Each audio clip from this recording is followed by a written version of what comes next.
I never imagined my own sister would try to destroy it, me in front of 200 wedding guests. She smiled as she told me I did not belong at the family table.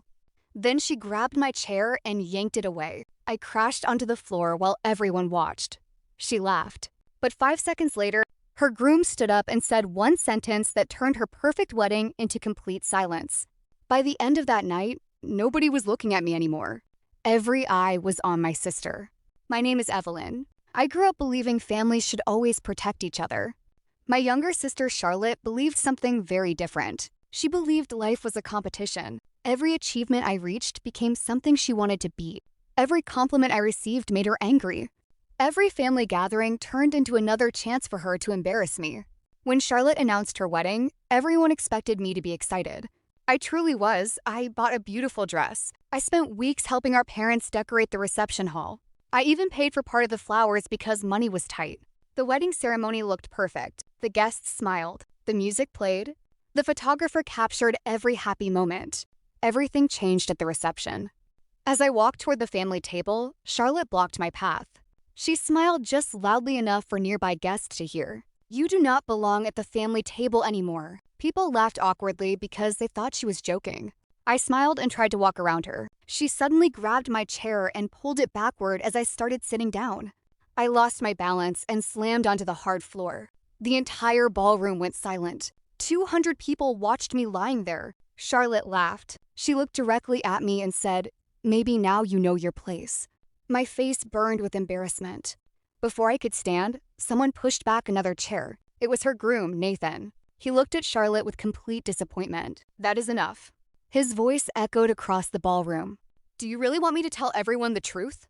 Charlotte froze. She whispered, "Please not here." Nathan ignored her. He turned toward the guests. Everyone deserves to know who Charlotte really is.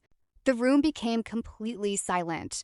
Nathan explained that months before the wedding, Charlotte secretly borrowed thousands of dollars from me because she claimed she was struggling with deposits and vendors.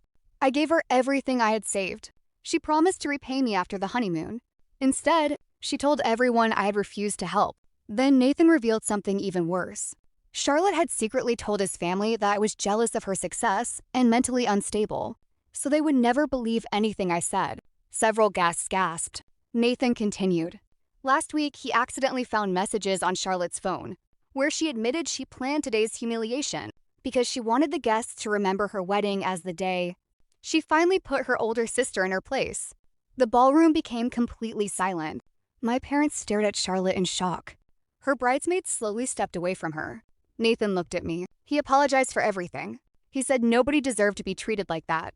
Then he removed his wedding ring. He told Charlotte he could never spend his life with someone who enjoyed hurting the people who loved her most. Charlotte begged him not to leave. Nobody moved. Nobody defended her.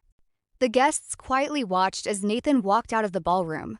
Within minutes, dozens of relatives followed him. The reception ended before dinner was even served. The next morning, Charlotte called me more than 20 times. I never answered. Weeks later, she sent one final message. She admitted she had spent years competing with me because she believed everyone loved me more. For the first time in her life, she accepted responsibility. I wished her peace. But forgiveness did not mean forgetting. Sometimes the deepest wounds are not caused by strangers. They are caused by the people sitting beside us at the family table. That night, I walked into the wedding believing I would leave with happy memories. Instead, I left with something much more valuable. I finally learned that respect is worth more than family titles. If someone repeatedly humiliates you, they lose the right to your trust. A real family never needs to prove their power by breaking someone they claim to love.